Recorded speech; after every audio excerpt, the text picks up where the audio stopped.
How to create your own software-as-service business. The notion of software as a service is a very interesting one, and one that is very different from pretty much any business model that has gone before it. The idea is that you are providing a service, whether that's web design or contact management, and that this service is going to be provided automatically by using a piece of software. So instead of building websites for your clients, you are offering a piece of software that can do that for them. The great thing about these businesses is that they can provide services that would be impossible to offer any other way, and they can allow you to take a very backseat approach to running them, generating passive or near-passive income. So how exactly do you create such a business? 1. Come up with the idea. The first thing you need to do is come up with your business. This is easier said than done, of course, but one useful question to ask is whether you can in any way productize a service that you're already providing. This is how Matt Mullenweg came up with the idea for WordPress, by asking how his web design company could be made into a product, and thereby scale to unforeseen heights. Another question is to think about the tools you use on a daily basis and how they could be better as an SAS. 2. Implement the idea. The next step is to implement the idea. The problem with this is that it will very often involve programming using a web-based programming language. This is code that will run on a server, and common languages include PHP and Python. These are very complex for beginners, which is why the best option is often to outsource the actual creation of the product to someone who knows what they're doing. Use Upwork or something similar to find the staff. Alternatively, you can try using a social network building solution, several of which do exist. 3. Market the idea. Finally, you just need to market your idea. A good place to start is with your existing client list, if you have one, and from there you can try building an email list as you would for any service. Often, SAS means B2B, but not always.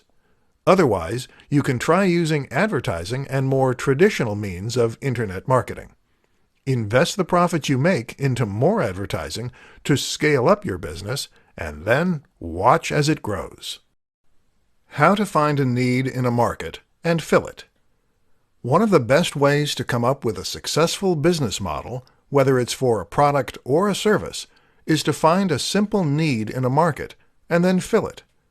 In other words, what do people want that they don't have, and how can you satiate that need for them? If you can do this, then you'll be able to clearly communicate the value you offer and theoretically see a lot of sales as a result. In this presentation, we'll look at some ways you can identify those needs and fulfill them. 1. Look at existing products. One way to find a gap in the market is to look at the existing products in that space. What you'll likely find is that a few companies have got the niche stitched up, but that there is still room for improvement and still room for new products. Ask yourself, who are these products not catering to? What don't these products do that could be useful? 2. Look for pain points. They say that a good writer should always write what they know. Likewise, a good business strategy is to always stick with industries and niches that you understand. In other words, when you choose what you want to make or offer, it is best to choose something that you understand, rather than something that you've never used or experienced yourself. This way, you can think back to your own personal experience of that thing and ask yourself what could have been done better. Or if there is a product or service you use every day and it fails, ask yourself how that product could have been made any better. Is that something you can fix? 3. Survey the market. Another simple way to find things that aren't out there is to survey the intended market. In other words, ask the people you're selling to what they would like to see more of and where they feel their needs aren't being met. 4. Consider smaller cross-sections. Speaking of the market, have a think about who the market includes and whether there is a group within that market which has distinct needs not felt by the rest. Maybe people who work night shifts could benefit from a twist on an existing product, or people with a certain disability. All these strategies can be fantastic ways to find new business opportunities.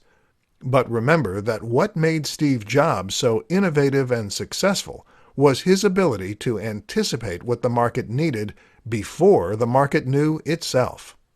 How to market your new disruptive idea. Got a new idea for a product or service that is going to be truly disruptive and change the way we see the world? Great. Only you're not the first, and you probably won't be the last either. The thing is, ideas are a dime a dozen, and actually the hard part is marketing those ideas and getting them to sell.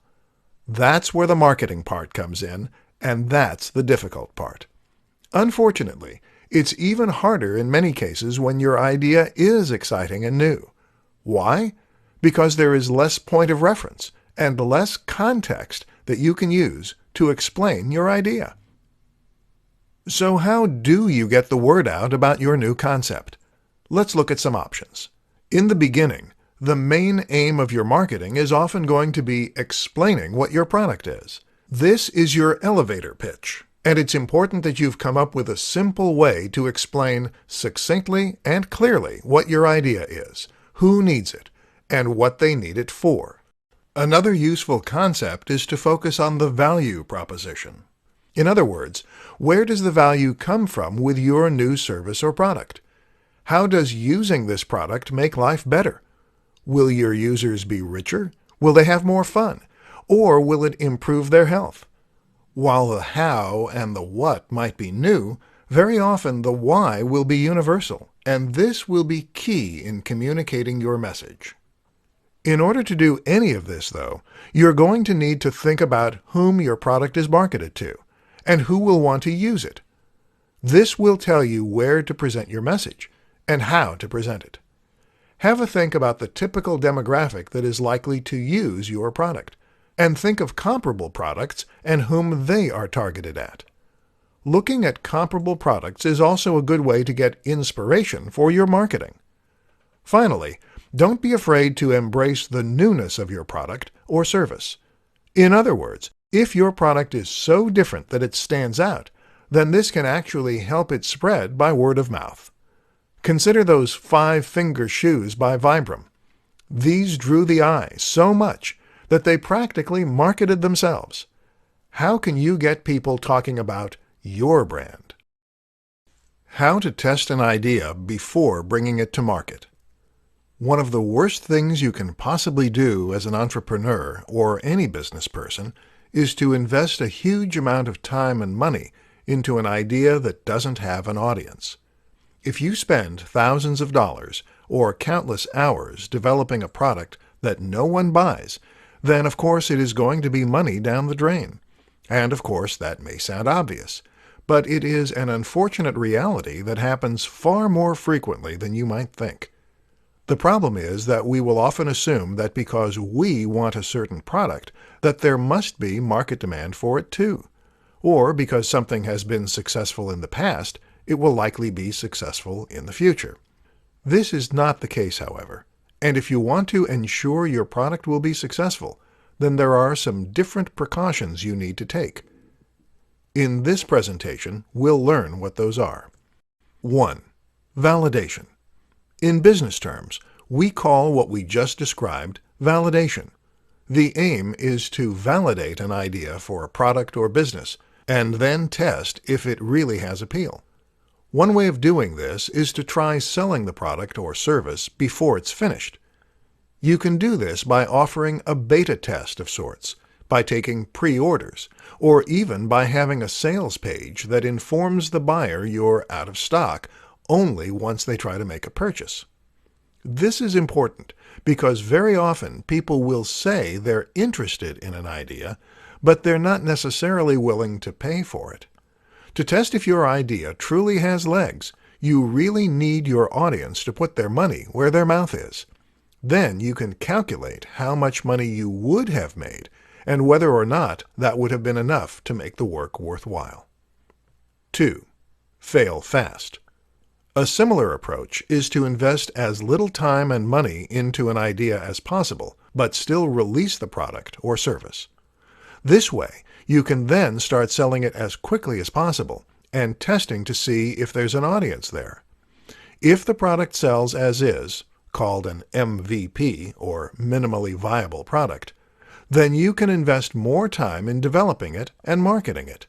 If not, you move quickly on to the next project. Hence, fail fast. Top mistakes that new entrepreneurs make. Got a big new idea? Great. In all likelihood, you're probably extremely excited to bring it to market, whether it's some kind of service or some kind of physical product. Either way, though, you are now at a crossroads. People have amazing ideas all the time, but it is rare that they actually do anything useful with those ideas.